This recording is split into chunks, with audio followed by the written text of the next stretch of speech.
From our Toronto studios, this is the Muslim News on Muslim Network TV. Assalamu alaikum, I'm Aishah Ashraf. Our top story tonight: an active duty member of the U.S. Air Force has died after setting himself on fire outside the Israeli embassy in Washington in protest against Israel's war in Gaza. Prior to setting himself on fire, 25-year-old Aaron Bushnell said he no longer wants to be complicit in genocide. He said his extreme act of protest is nothing compared to what people in Palestine are experiencing at the hands of colonizers.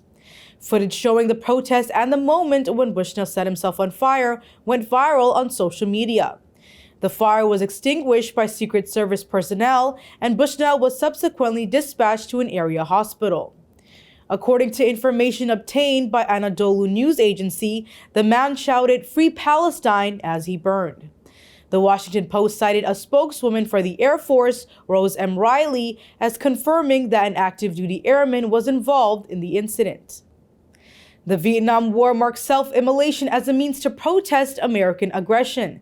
This is, however, the second instance to protest Palestine genocide. Despite ongoing hearings at the International Court of Justice, or ICJ, against its actions, Israeli forces continue to shell Gaza. Over the past 24 hours, Israeli strikes have killed 90 Palestinians and injured 164 others. 4 Palestinians were killed near Khan Yunis, including 2 fishermen who were shot dead. Israeli naval forces are reportedly involved in sporadic gunfire near Rafah and Khan Yunis. Additionally, 2 individuals were killed in Deir al-Bala by a drone strike. Israeli forces claim to have killed 10 Palestinian fighters in various areas. Renowned artist Fatih Rabin has died due to denial of medical treatment by Israeli authorities. His art symbolized the Palestinian struggle for self-determination. Meanwhile, Gaza faces a dire humanitarian situation with aid delivery hindered by logistical issues and limited supplies. According to UNRWA Chief Felipe Lazzarini, the last aid truck that entered northern Gaza was on January 23rd. Israeli Prime Minister Benjamin Netanyahu suggests a possible delay in military operations contingent upon a prisoner swap deal. Israel is due to report to the ICJ on the progress it has made in implementing the top UN court's order in January of preventing genocide in Gaza. This case was brought by South Africa. At least 29,782 people have been killed and 70,043 wounded in Israeli attacks on Gaza since October 7th. The revised death toll in Israel from the October 7th attacks stands at 1,139. The International Court of Justice, or ICJ, has wrapped up a 60 hearing on the legality of Israel's occupation of Palestinian territories since 1967. Representatives from 53 countries and 3 international organizations presented arguments before the 15-member bench. On the final 6th day, Turkey, Zambia, Spain, Fiji, Arab League, Maldives, the Organization of Islamic Cooperation, or OIC, and the African Union represented arguments. The OIC strongly condemned Israeli aggression in Gaza, denouncing it as leading to war crimes and genocide risk.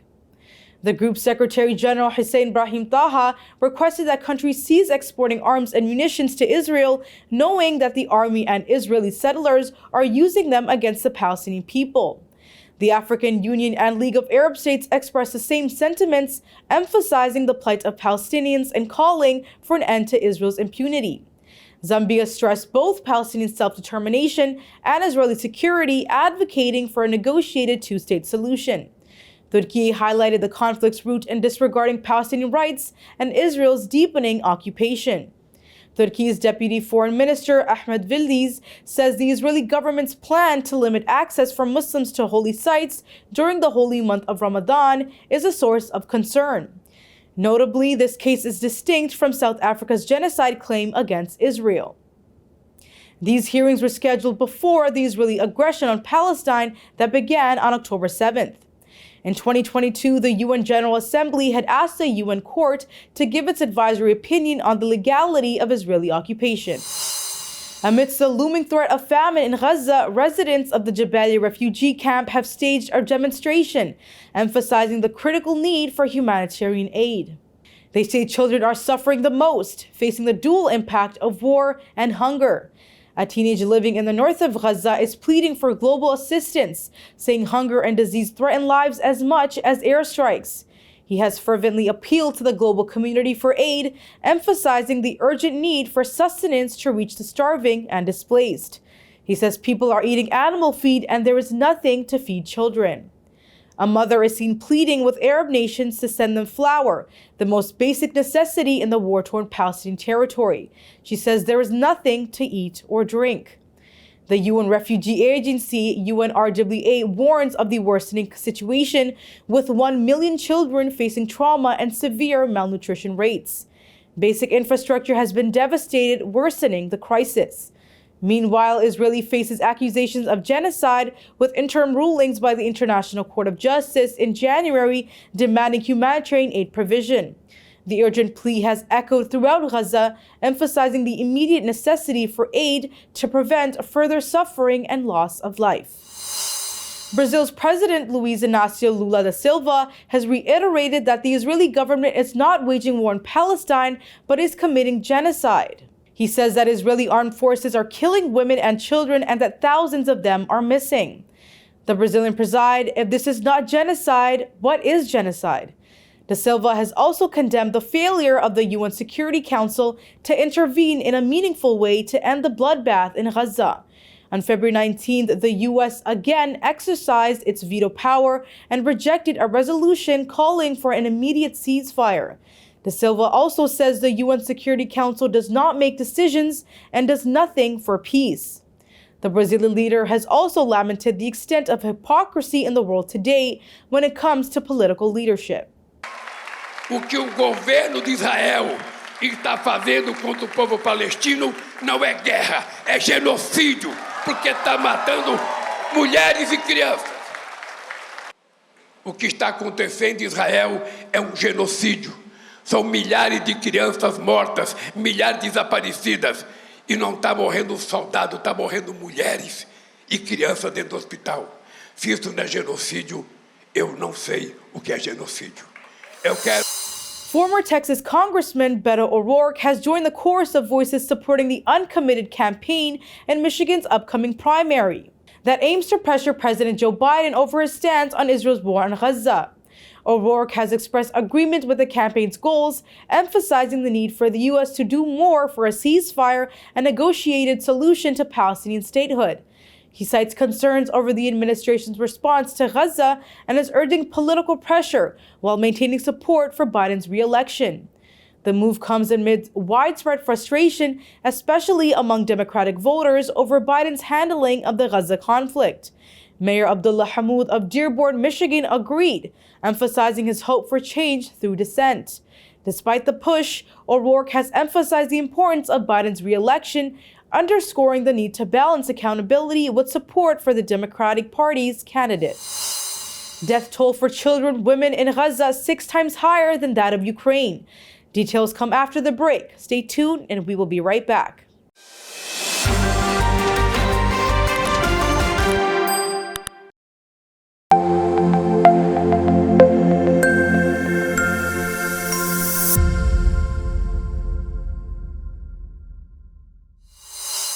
Welcome back.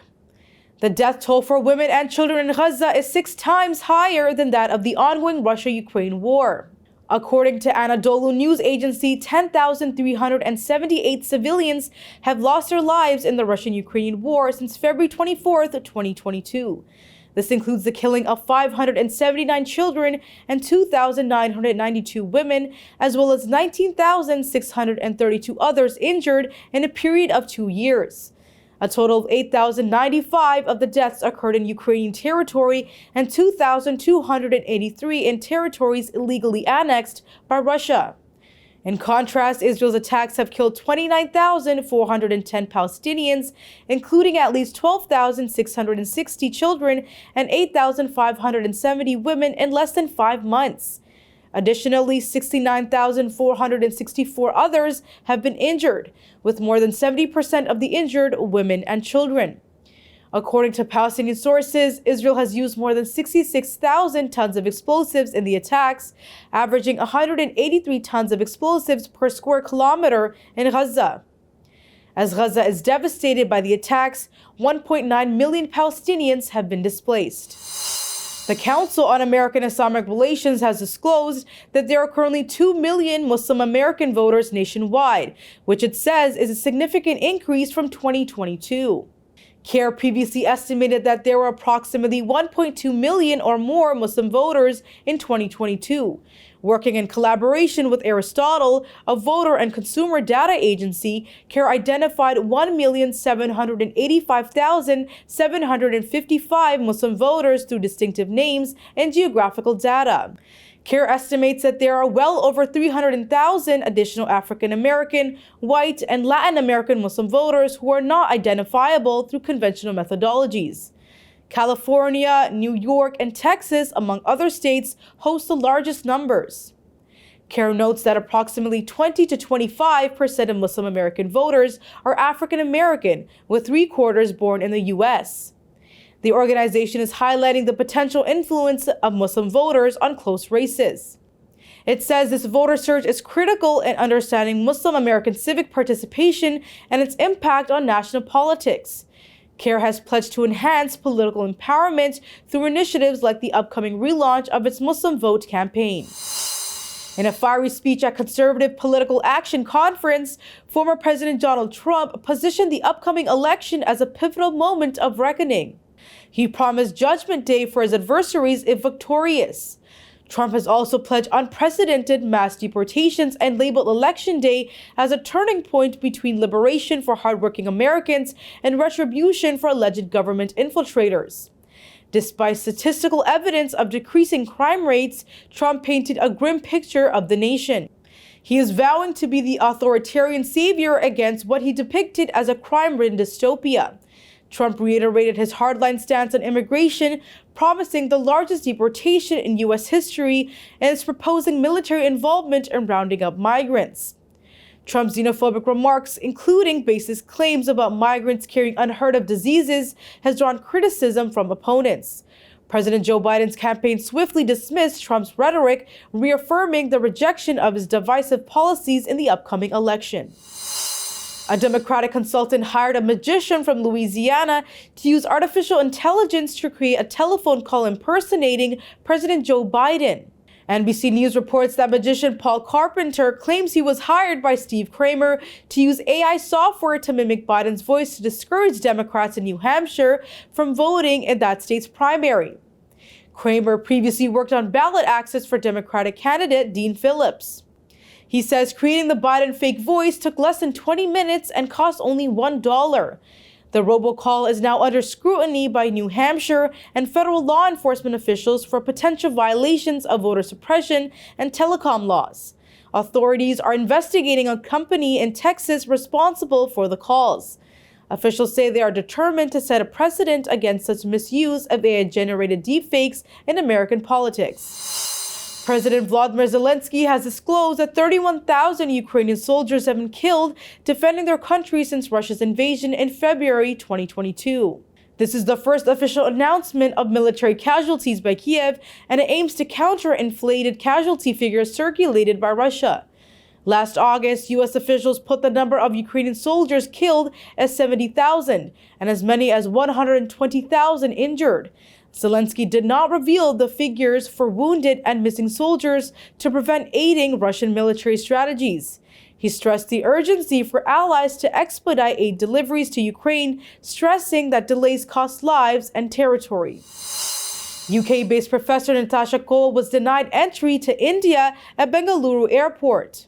The Indian-origin professor of politics, international relations, and critical interdisciplinary studies at the University of Westminster in London had been invited by the Karnataka state government for a convention. Cole says immigration officials cited orders from New Delhi for barring her, but she says she was denied entry because of her opinions on democratic and constitutional values. Airport officials referred to her earlier criticism of the Hindu nationalist organization RSS, of which India's ruling party, the Bharatiya Janata Party, is a political offshoot. On X, the academic revealed that despite valid documents and arrangements by Karnataka, she faced a grueling ordeal, spending hours in immigration and 24 hours in a holding cell. Originally from a Kashmiri Hindu family, Kaur has stressed her commitment to liberal democratic values and highlighted her academic credentials.